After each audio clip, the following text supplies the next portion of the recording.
1936, New Comics number 1 launches. Mix of adventure, humor, pulp. No capes yet. 1937, Detective Comics, Inc. formed with Harry Dunenfeld and Jack Leibowitz.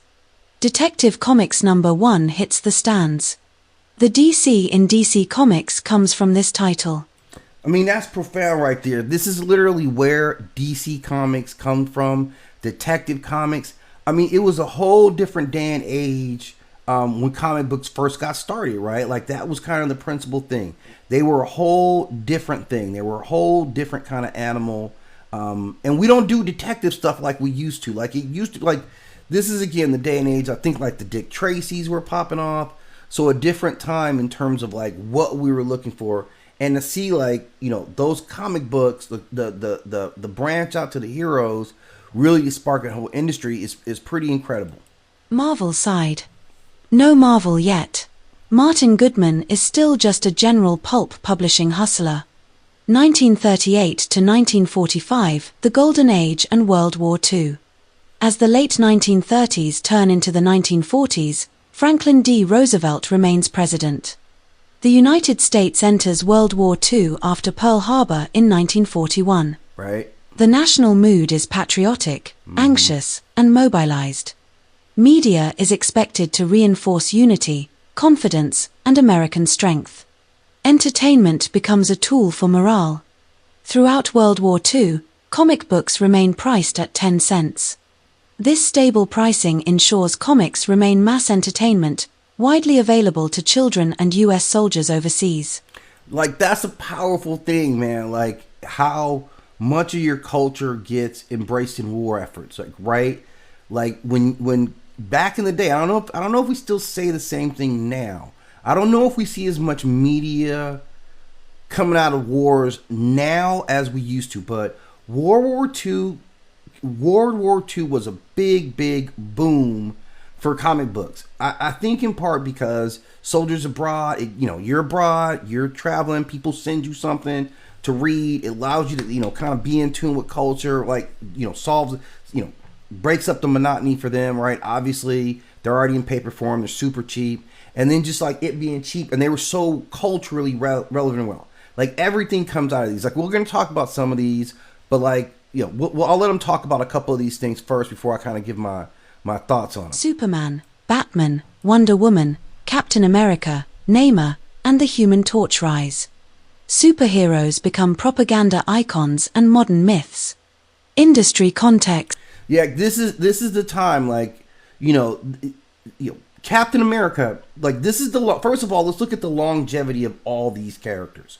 These are the first characters that really had any kind of like strength or gravity, right? We're talking about Wonder Woman, we're talking about Superman, Batman, all these guys kind of born out of this era.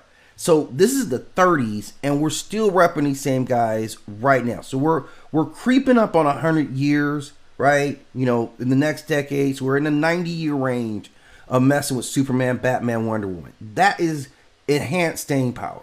And then we also see Captain America. Now, obviously, he is the most directly relatable to the war efforts, right? Like, as a hero, like, obviously, like, early Captain America. Let me find a depiction, man. Early Captain America, right? His whole mission was fight Nazis, right? Like, that was the whole thing. So this was so much in tune with culturally what was going on, and so to see this hero that was inspired.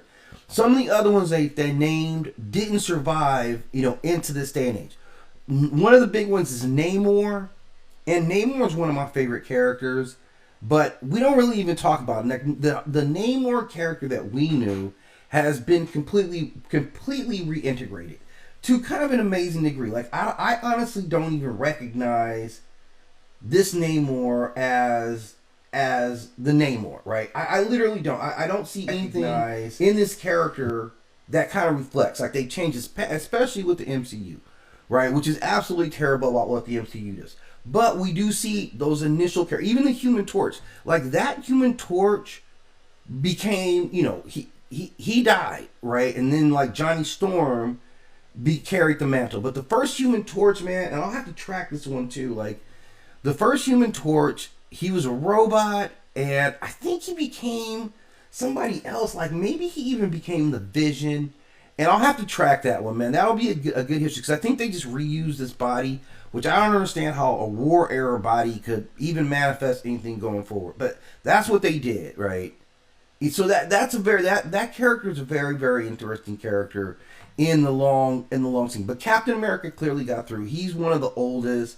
Because all the other, like, Marvel really didn't really hit. It started coming a little bit later, but you see DC was already lined up with, like, its core.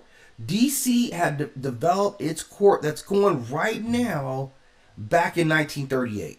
Like, and what these characters would do, Batman, Superman, Wonder Woman, they really defined how we look at heroes, like 100% of the way, right? So let's get back into the dissertation here. Late Depression plus pre-war anxiety. Comics go from throwaway entertainment to mass market myth. Key DC milestones. 1938 Action Comics #1. First appearance of Superman.